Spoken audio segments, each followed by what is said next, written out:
Welcome to this year's continuing education course for the renewal purposes of your medication administration certificate.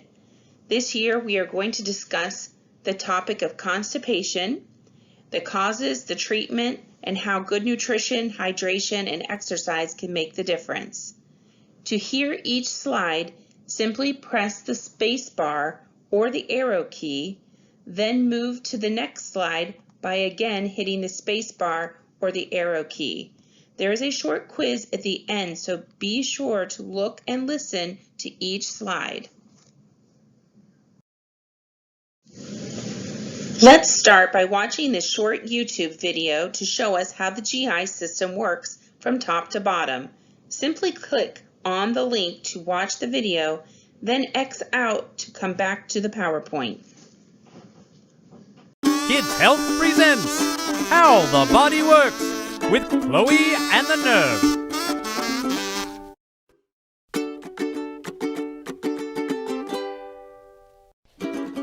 I see your gallstones and raise you 4 tonsils. Call, what you got? Read 'em and weep, a pair of kidneys. Well, filter my trash. Too bad for you, I have a straight set of teeth. Arrgh, stupid good-for-nothing cards. I curse the day I bought you. Double or nothing? Nerb, did you eat chili again? That's not me, Chloe.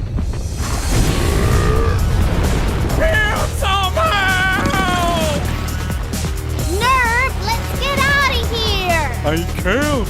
I'm paralyzed with fear.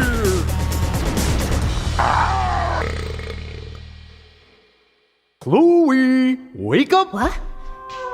Where are we? We're in the mouth, the gateway to the digestive system. The digestive system? Yup, it takes the food you eat, breaks it down, and turns it into energy you can use. It's trying to break us down into tiny pieces as we speak. Ah! Oh, don't worry, Chloe. That's why we're wearing these spiffy anti-digestive suits. Nerb, what's this goop on my arm? Oh, that's saliva. As soon as you take a bite of food, digestion begins. Saliva contains things called enzymes that start breaking down food immediately. Whoa! Looks like we're in the esophagus, a tube that runs from your mouth to The stomach! Youch! oh, happy day! Food! Now we can watch it be digested. Lucky us. Look at the food! Look at it! Right here in the stomach. Gastric juices are starting to break it down. It's amazing! Gastric juices? Yes, sirree! Gastric juice isn't like orange or grape juice. Your stomach secretes a mix of acid and enzymes that start digesting the food you eat. The stomach also churns the partially digested food, turning it into a lovely, liquidy mush. Then the food moves into the small intestine. Bye-bye, handsome. Handsome? That combo of chewed up food and gastric juices was gross. Well, then you're gross. Excuse me? Whoa, you've seen this combo of chewed up food and gastric juices erupt from your own body, if you've ever thrown up. Oh, I have seen that before. Nerve vomit sparkles with all the colors of the rainbow.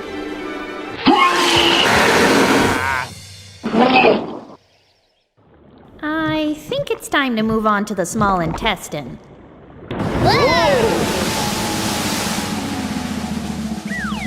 Here we are! The first part of the small intestine is called the duodenum, and it's where liquefied food goes next. Duodenum, duodenum, duodenum.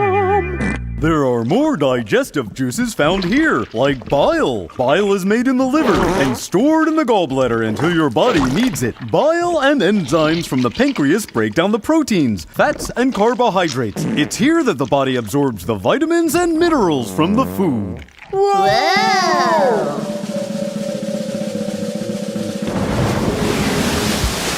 Welcome to the large intestine. Hold on. If If the small intestine does all of that, why do we even need a large intestine? Oh, my dear Chloe, of course you need a large intestine. The large intestine has an important job to absorb water and salt. So, what's left? At the end of the digestive process, anything that hasn't been absorbed is considered waste, which your body doesn't need. In other words, poop. Nerve, what's that sound?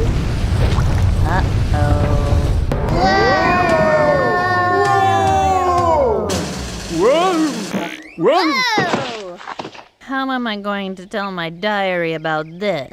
Just say, today me and my best buddy Nerve went on a journey through the digestive system. And we had the time of our lives. Okay.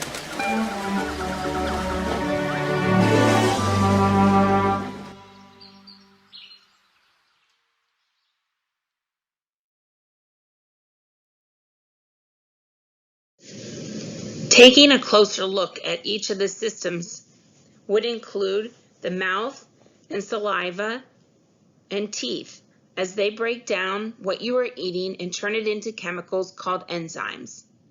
Your esophagus is what connects your mouth to your stomach, starting the process called peristalsis. Your stomach is where the food is stored and further broken down by enzymes and acid. The small intestines is where most nutrients are absorbed and where food is broken down even more by enzymes that are released from the pancreas and bile from the liver.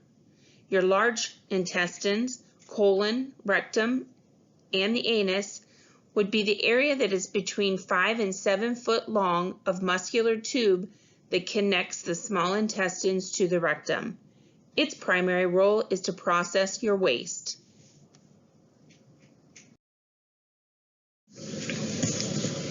Peristalsis is the action of moving food, nutrients, and waste smoothly through the GI tract. The tightening and relaxation of muscles in the intestine transports food and waste products. The process actually keeps food moving in one single direction, with the sphincter muscle that's at the bottom of the esophagus prevents food from coming back up out of the stomach. And the peristalsis keeps the action of the food moving in a downward direction till it finally reaches the anus. So what is constipation? Now that we've taken a look at how our body's supposed to travel food and waste, let's talk about what it means when a person has a problem with constipation. This is usually reflected by a person having 3 or fewer bowel movements per week. Typically, the stool may appear lumpy or hard and sometimes dry. The individual may be straining to have a bowel movement, and constipation occurs typically when the waste or stool moves too slowly through the digestive tract or cannot be expelled, which causes the stool to become hard and dry.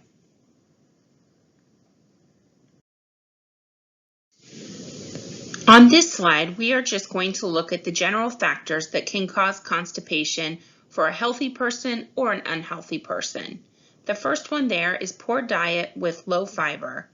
The second, poor or inadequate fluid intake. The third, low physical activity. The fourth, medical conditions. And the fifth, medication side effects. Over the next couple slides, we'll dive in a little deeper to look at some of these conditions.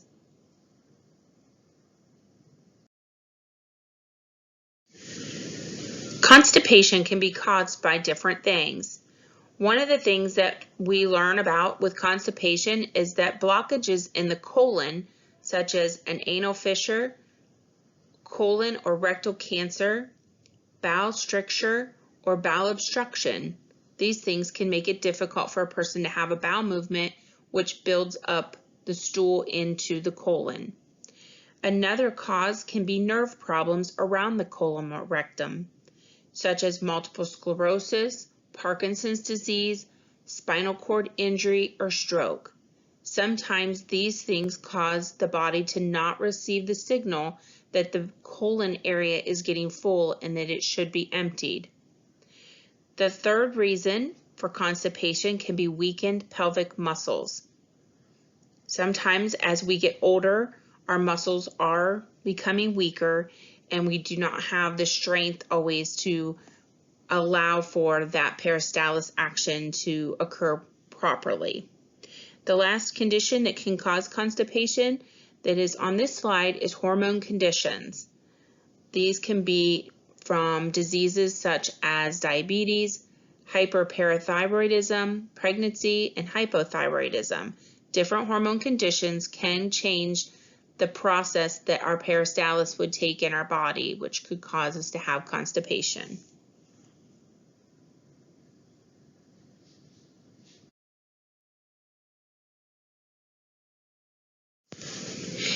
There are several things that can put us at risk for constipation. Some of those things are being elderly, being a woman, becoming dehydrated, eating a diet low in fiber, having too little physical activity, taking certain medications, and eating disorders may cause constipation.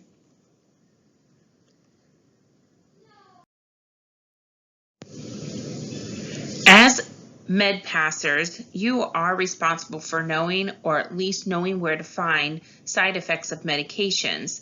So what we're going to go over on this slide are specific medications that have the known side effect of constipation, so that you're aware of those. When you're administering medications, you can be maybe a little bit more on your toes about asking individuals if their bowels are moving okay, if you know that they take these types of medications, as they may cause constipation. The first group of medications is known as NSAIDs. These are medications that are used to help treat pain and inflammation, such as ibuprofen, Motrin, Aleve, and naproxen. The next group of medications are known as anticholinergic medications. There are several types of anticholinergic medications, but the thing to know the most about them is that one of their main side effects is that they can cause a dry mouth. So any medications that can cause a dry mouth would also have that indication that they could have a side effect of causing constipation. Some of the medications, as an example of an anticholinergic, would be Benadryl, Parkinson's medications, psychotropic medications such as benzotropine or Cogentin, chlorpromazine, clozapam, flufenazine or Prolixin, loxapine, olopanzine such as Zyprexa, perfenazine, and lastly there is Seroquel. A lot of those medications have pretty long names to them, but I'm sure that you have seen many of those during your med passes. The next group of medications are antihistamines. These medications would be those that help treat allergies such as Claritin, Zyrtec, and Allegra. The next medication group listed there is antidepressants. The examples that are listed there are fluoxetine and amitriptyline. The next there is actually a supplement, iron supplement such as ferrous sulfate. Those are very known to cause constipation for individuals that have to take that on a routine basis. The next group of medications are meds that help treat pain. Opioids such as Vicodin, Norco, Tylenol with codeine, Dilaudid, and morphine. Those medications will cause constipation when taken. Medications that help decrease blood pressure, those medications are listed there as an example. Verapamil, atenolol, diltiazem. Nausea medications such as Zofran, diuretics. These are medications that help treat individuals who have fluid that they need to get out of their body. That example there that we list is Lasix. Antacid medications help with reflux problems, upset stomach. Those things would be like Tums. We have those listed. And the last group of medications that can cause constipation on this slide is antidiarrheal medications. such as loperamide. This is a medication that is listed on your routine order sheet for some individuals. They can receive this if they have had diarrhea too much. As a side effect of that, it can go the opposite way and cause constipation.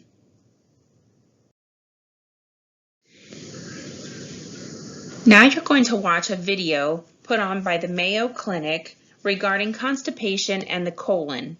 This will go over and show you how constipation occurs, how it affects the colon, and it will also give you some very good illustration of proper positioning for toileting during a bowel movement, as we're helping and being caregivers for those people in the bathroom. We can help guide them in proper body positioning in order to facilitate a bowel movement easier for that person. So be sure to watch the whole video, as towards the end they will discuss the body positioning. Welcome back to our second video series on constipation. Let's go ahead and find out the role of the colon, what it looks like, and how it works. Most literature states that the colon is anywhere from 3 to 5 feet in length. Layers of muscle line its wall. The muscle layers are both circular and longitudinal. The muscle contractions produce movement or motility that helps propel the stool through the body. There are 4 main functions of the colon. It absorbs water and salts from the waste. It moves or propels the waste through the colon. It stores waste until it's expelled. Eventually, the waste is evacuated. This is a perfect illustration of what the colon looks like. The colon actually looks like a goalpost. The right-hand side of your colon moves up the right-hand side. It's called the ascending colon. The transverse colon moves across the upper part of the abdominal area. Your descending colon is the left-hand side. It goes out the sigmoid colon and down the rectum. Over here, we have a gentleman that looks like he's just getting out of bed in the morning. We really encourage our patients to stretch before they get out of bed in the morning. That increases the heart rate enough to where that blood flow goes to the stomach, and it helps produce those peristaltic contractions, preparing the colon to have that first evacuation of the day. Another helpful hint we encourage our patients to do is always eat breakfast. We encourage patients to eat breakfast within that first 30 to 45 minutes of getting up. That really stimulates that colon, again, helping us to have those timed, predictable bowel movements. Back over here at the picture of the colon, you can see the small bowel sits right in the middle of the colon. It empties liquid stool into the right-hand side of the colon. The colon holds anywhere from 8 to 10 cups of liquid stool in a 24-hour period. The mechanism of the colon is to start pulling that water off of the stool to make it a firm stool. You can see the motility of the colon as it propels that stool up. You have these little peristaltic waves that are always producing movement and increasing the movement of stool through the colon. Up here, same thing. You've got that motility going on. Looking here on the left-hand side of the colon, you can see where that colon is getting really skinny and it's propelling that stool into the rectal vault. This is actually called a mass peristalsis. We have about 6 mass peristalsis per day. It increases when we get up in the morning or after we've had a meal. This actually produces our bowel movement. It pushes that stool into the rectum. Once that stool hits the rectum, we develop an urge. Here we have an illustration of that stool actually sitting in the rectum. Once that stool hits the rectum, the stool distends the rectum, developing our urge, indicating to us that we need to go to the bathroom. Once we get to the bathroom, we are beginning to evacuate our stool. Our sphincter muscles stay completely relaxed and we evacuate our stool.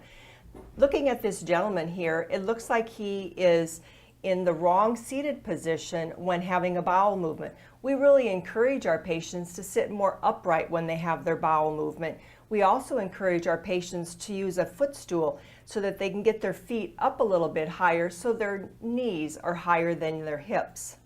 This picture actually shows an excellent position that a patient should be sitting in while they're having their bowel movement. Again, if you'd like to put a footstool under your feet to get your knees a little bit higher than your hips, that's going to help with that evacuation of the stool. When you're done with your evacuation, your rectal vault should be completely clear. Your sphincter muscles return back to resting position. This concludes the first 2 videos in our series on constipation. We've gone over the common causes and symptoms of constipation, the role the colon plays in constipation. Now we're going to be moving on to video 3 and 4, which is going to include lifestyle modifications and helpful hints. So let's talk about what happens when constipation isn't fixed. This is when we have concerns. Constipation, we talk about, happens for an individual who doesn't normally have 3 or more bowel movements in a week, or when they are having a bowel movement, it's very, very hard to come out. There are going to be side effects that happen for that person if they have a chronic issue with constipation. So we've talked about what can cause it, but now let's talk about what happens when it isn't taken care of, if it's not treated properly. Some of the things that can happen for people who have constipation on more of a long-term side effect is that they can have something called hemorrhoids. This is when there is swelling in the veins that are in and around the anal area caused by straining. This can be very uncomfortable.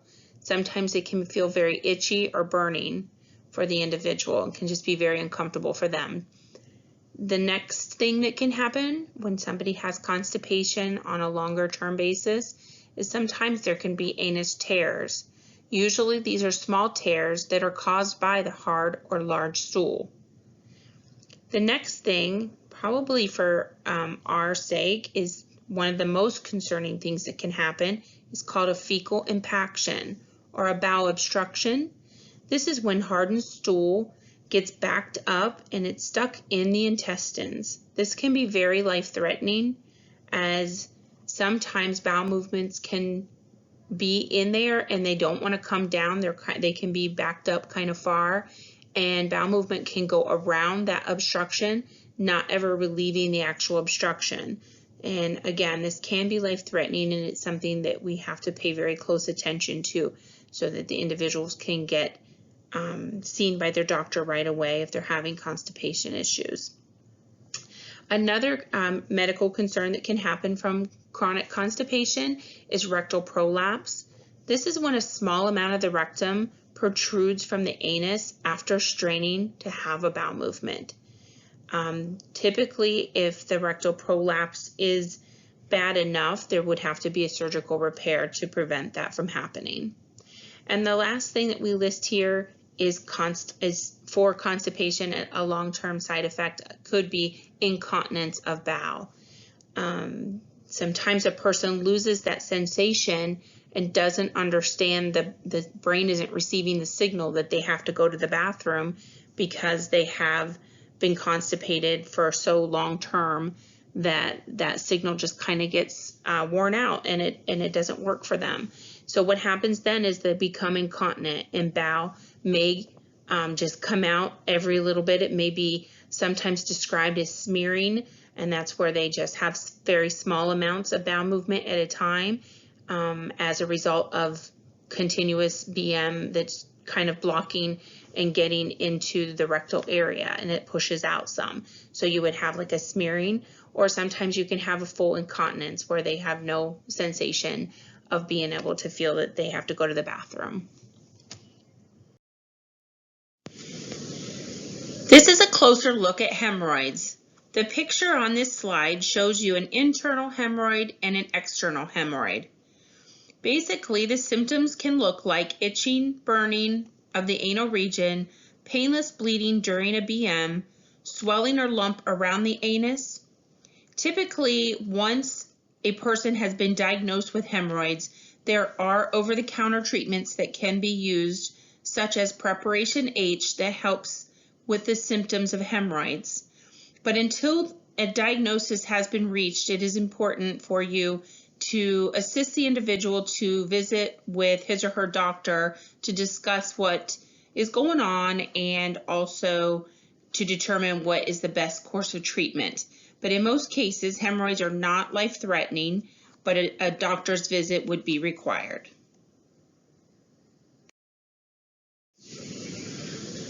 Fecal impaction, or also known as bowel obstruction, is one of the more scarier side effects that can occur due to a serious constipation issue. The signs and symptoms of a fecal impaction or bowel obstruction would be abdominal pain, loss of appetite, vomiting, bowel leakage or smears of BM, or a liquidy, squiggly type bowel movement that may be coming out, and it would take the shape of something that's more thin or squiggly like because it's moving around a larger obstruction. Swelling or bloating of the abdomen, and the inability to have a formed bowel movement. In our field, sometimes the individuals we work with are not able to tell us some of the symptoms that they may be having. This is why it's so important for us to use our eyes and really watch and see how a person's bowels are moving if they're not able to tell us for themselves.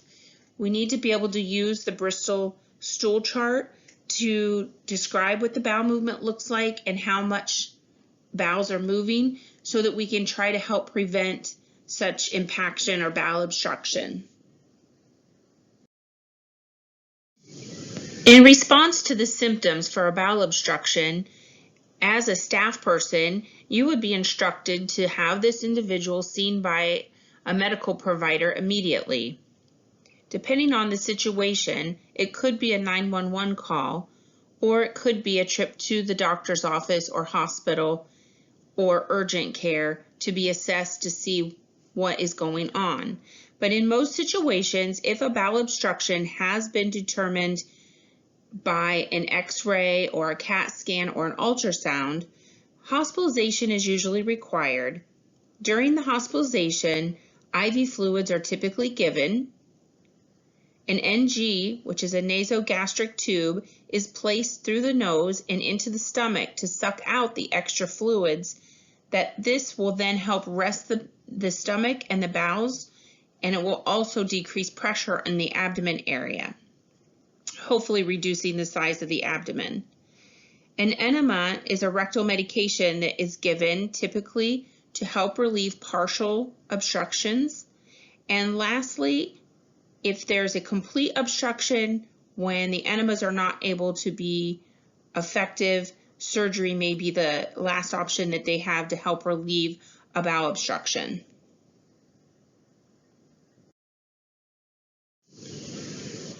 This is a fun video that was put on by Children's Hospital of Colorado. It is called The Poo in You. And even though this video is talking about incontinence in children, I think that it's very valuable for all of us to watch and understand how incontinence can occur from chronic constipation or from holding our bowel movement instead of going when we initially feel that urge to go. I hope you enjoyed the video. Please just click on the link, and when you're finished with the video, X out to come back to the PowerPoint.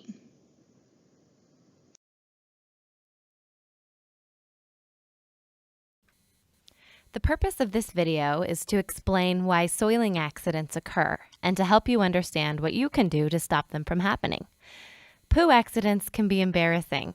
Many children who have accidents can't tell when they're coming, and they're not able to stop them from happening. However, it doesn't always have to be this way. When we eat food, it travels from the mouth, down the throat, and into the stomach. In the stomach, the body begins to break down the food. The food then turns into a liquid, and this liquid leaves the stomach and enters the small intestine. The small intestine is a long, twisted tube where nutrients are absorbed into the body. The body uses these nutrients to help you grow and gives you energy to do all the things you like play, run, sing, or whatever you're interested in. The unneeded and unabsorbed liquid becomes poo and travels into the large intestine. Sometimes the large intestine is called the colon. When the poo enters the large intestine, it is liquid. As it travels through the colon, water is absorbed back into the body and the poo becomes more solid. The poo eventually comes to the end of the colon, also known as the rectum. At the very bottom of the rectum is a band of muscle called the anal sphincter. When the poo puts pressure on this muscle, A message is sent to the brain saying it's time to poop. The person then decides if they are going to use the bathroom now or hold it to go later. If the person decides to go, the anal sphincter relaxes and the poo comes out. Problems occur when the person decides to hold it and not go to the bathroom. As the poo sits in the rectum, water continues to be absorbed by the colon and the stools become harder and harder. And as more food is digested, more poo continues to come into the rectum. The rectum grows bigger and bigger, and if this keeps happening, the poo begins to back up into the colon. Eventually, the person finally goes to the bathroom, and the poo is very large and hard. What's worse is that it will hurt to poop. This is called constipation.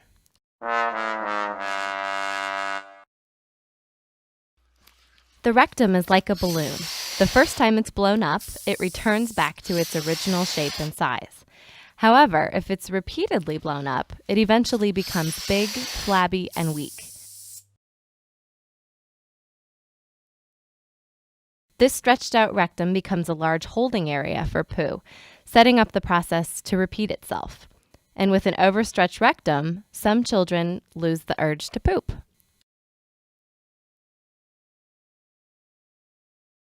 The body then gets sneaky. Remember, when poo first enters the colon, it is liquid. When the new liquid poo meets with the old hard poo, the liquid poo slides through the hard poo and comes out as smears in the underwear. This cannot be controlled and usually is not even felt. Others can tell this has happened by the smell, but children having poo problems many times don't even smell this. The good news is that it doesn't have to be this way. You can stop your body from having accidents with just a few easy steps. The most important thing to do is to sit on the toilet every day and try to have a poop. The best time to sit on the toilet is after eating. Our bodies have a special reflex. When we eat, our stomachs tell our colon to make room by letting the stored poo out. So you should sit on the toilet after breakfast, after lunch, and after dinner. The way you sit on the toilet is important too. Your feet should be flat on the floor. If your feet can't reach the floor, a stepping stool will be needed. This will make it easier to push the poo out. Also, you should sit up straight. Some children like to sit forward. When this is done, only some of the poo will come out. Other children stiffen and cross their legs. This tightens the muscles, and again, not all of the poo will come out. By sitting up straight and relaxing, this will ensure that all the poo comes out each time you go. By following these steps every day, a big and flabby rectum will return back to normal, but it can take up to a year for the rectum to regain its original size and tone. Your parents might be asked to give you medicines to help keep your poo soft and help your body push it out. A medicine called polyethylene glycol, sometimes also known as Miralax, draws water back into the colon, and this helps keep the poo soft. And when the poo is soft, it won't hurt to go to the bathroom. Sometimes another medicine called Senna will also be added to your body to help push out all of the poo. So by sitting on the toilet every day and having a poo, you will prevent the backup of poo into your colon. Your stools will stay soft and will be easy to pass. And best of all, there will be no accidents.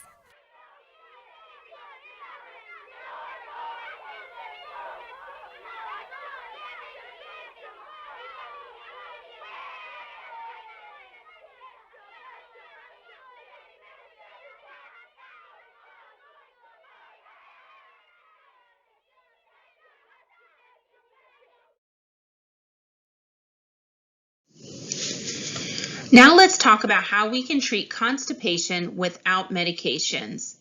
The first area that I want to talk about is increasing fiber to the diet. So when we know that somebody is at risk or maybe already has had a past with constipation, we want to really remember that adding fiber to their diet will increase the weight of a person's stool, which speeds the process for which it moves through the intestines. You want to slowly add fresh fruit and veggies each day and use whole grain breads and cereals. Adding too quickly can cause gas and bloating. But generally speaking, you want to think about having 14 grams of fiber for every 1,000 calories that a person eats. So if you have someone who has a 2,000 calorie diet, they're going to need close to 30 grams of fiber per day to help keep the bowels moving properly. Increasing someone's physical activity is something that will improve the muscle activity of anybody's intestines. So encouraging physical activity and being a good example of that when you're working with individuals, giving them positive reinforcement for getting up and taking a walk or doing some activities. If they're sitting in a chair, they might be able to move their legs or their arms. You can talk to their family, you can talk to physical therapy or your supervisor about what would be proper physical activity for the individual that you're working with. But it would be very important to encourage some kind of physical activity for the persons that you're working with. This will only improve their constipation issues. The last area on this PowerPoint is talking about maintaining good hydration. In general, when you're dehydrated from not having enough water in your body, your system will require to pull more water from the intestines, from the stool, as it's moving through. If it takes more water from the stool, this will make it more difficult to have the bowel movement as the stool becomes too dry and hard. So encouraging individuals that you work with to drink 6 to 8 glasses of water per day is recommended unless they have a medical reason not to.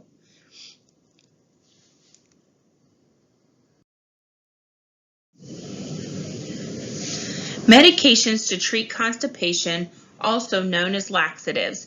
On this slide, we're going to talk about different categories of medications that help a person move their bowels easier when they're unable to do it without the help of medication.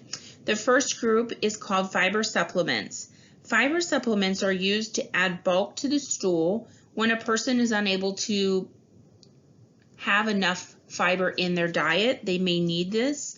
The samples on here are over the counter and they are called Metamucil, Fibercon, and Citracel. The next group of medications are a stimulant. Stimulant medications actually cause the intestines to contract. It initiates that peristalsis action that helps move bowels through the intestines. Examples of stimulant medications for the bowels is known as Biscotal, Dulcolax, Senecot. The next category of meds is osmotics. Osmotic laxatives help fluids move through the colon. Examples of these would be magnesium hydroxide, such as milk of magnesia, magnesium citrate, such as lactulose, and polylithine, such as Miralax. Lubricants is the next category of medications, and these are medicines that are more like a mineral oil that help enable the stool to move through the colon more easily. Next are stool softeners. Stool softeners work by drawing water from the intestines, so it's going to add water to the stool to move more easily through the intestines. Examples of stool softeners is Colace and Surfactant, which moisten the stool by drawing water from the intestines. Lastly, enemas and suppositories. Sodium phosphate, which is called Fleet, or soap suds or tap water enemas, can be useful rectal medications to soften the stool and produce bowel movement. Glycerin or Biscotal suppositories can also be used to soften the stool by being placed just barely past the anus into the rectum, and it will help soften the stool that is in the lower part of the rectum for easier evacuation of the stool.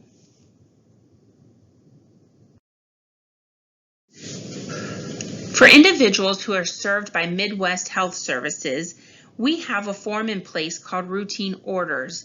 These are orders that have been signed by the individual's physician to give permission to treat for certain symptoms that an individual may be having. The bowel protocol is one of those treatments that are listed, and if you read the PowerPoint slide, you can see the order which we would go in for bowel protocol once we've realized that there's a constipation issue. So letter A is that you could write the order from the routine order sheet onto the medication record. that milk of magnesia 30 cc's by mouth daily as needed if no BM for 48 hours. May use a maximum of 2 consecutive days. If ineffective, move to Step B. Step B, Ducalux suppository, 10 milligrams, insert 1 rectally if milk of magnesia, MOM stands for milk of magnesia, is ineffective, or if directed by nursing staff. If no bowel movement in 90 minutes, notify nurse and follow Step C unless directed otherwise by the nurse. Letter C, Fleet's enema rectally. Record results on the back of the medication administration record. In all cases, you can always use your residential nurse as a good resource to talk to when you have concerns about constipation. Anytime that these treatments are ineffective, it would warrant a call to the nurse so that she can help or he can help give you direction on what you need to do next. The routine order bowel protocol is typically only used in the residential setting. Our staff who work in our community sites are not typically given these orders to use during the day, but definitely could assist in the process by reporting if bowels have moved for individuals that may have had treatment, or when there is concern about constipation, having good record keeping of a person having bowel movement at work and at home is definitely useful and beneficial for the individual.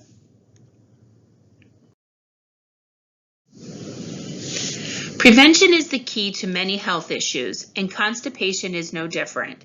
This slide, we're going to review some of the preventative measures that we can take to help individuals reduce constipation. The first is encouraging good nutrition, a balanced diet with proper amount of fiber. Use the menu books that are in the homes for good reference. Ensuring that the fiber amount is approximately 14 grams per 1,000 calories, which for many people that will be close to 30 grams of fiber per day. Sample foods with high fiber are beans, vegetables, fruits, whole grain, cereals, oatmeal, popcorn, nuts, and bran. When constipation is an issue for a person, eating less processed foods, store-bought, prepackaged snacks, dairy, and meat products will help reduce the constipation. Going to the bathroom when feeling the urge for a BM is very important.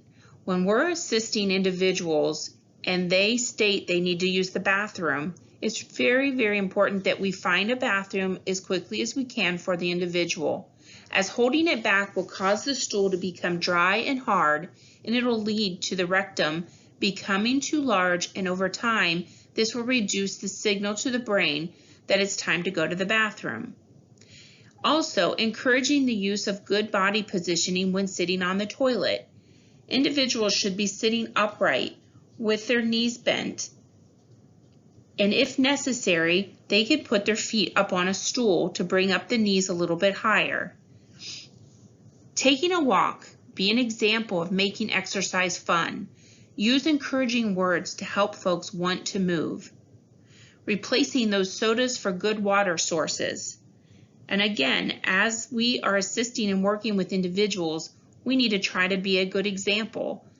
Drink water in front of the individuals. Let them see that water is important to you, so it might be more important to them if they can see that with others.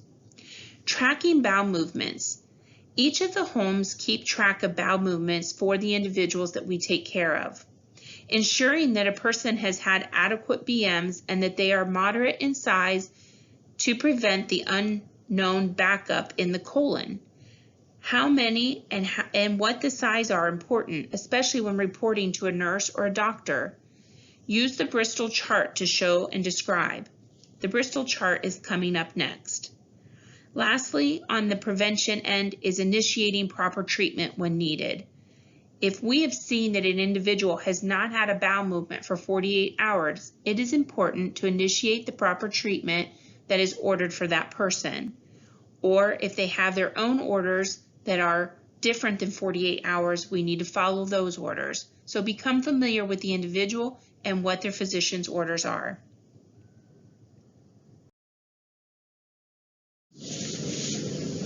The next two slides are different looks at what is called the Bristol BM or stool chart. As you can see, there are 7 types of stool. Type 1 is separate hard lumps like nuts, very hard to pass. Type 2, sausage shaped but lumpy. Type 3, like a sausage but with cracks on the surface. Type 4 is like a sausage or snake, smooth and soft. Type 5, soft blobs with clear-cut edges. Type 6, fluffy pieces with ragged edges, more of like a mushy stool. And type 7 is watery, no solid pieces, entirely liquid. So when you're speaking to a nurse or a doctor, it is great to use this chart as a visual for yourself or your staff that are in the home, and even for the individuals when you may need to ask them, what did your stool look like? What did your BM look like? You can use a picture like this to help show them, and they can point out what's going on with them, or you can also use it as a description when you're speaking to somebody in the medical field.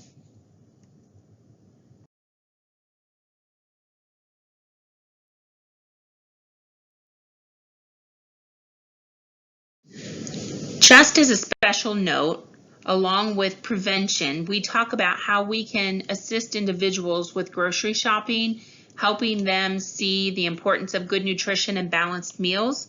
As care providers, your job is to sometimes help with these tasks such as grocery shopping. A trend that is being seen is that many individuals love to shop at stores that are cheap and convenient, like we all do, such as the nearby dollar store or gas station type convenience stores. There's a problem with that. They don't have fresh foods typically to choose from. The foods are cheaper, but are mostly processed and packaged foods. So if you are helping with shopping, please discuss the benefit of going to both traditional grocery store for produce and then follow up with other type of store for snack foods. Try to balance out the shopping experience.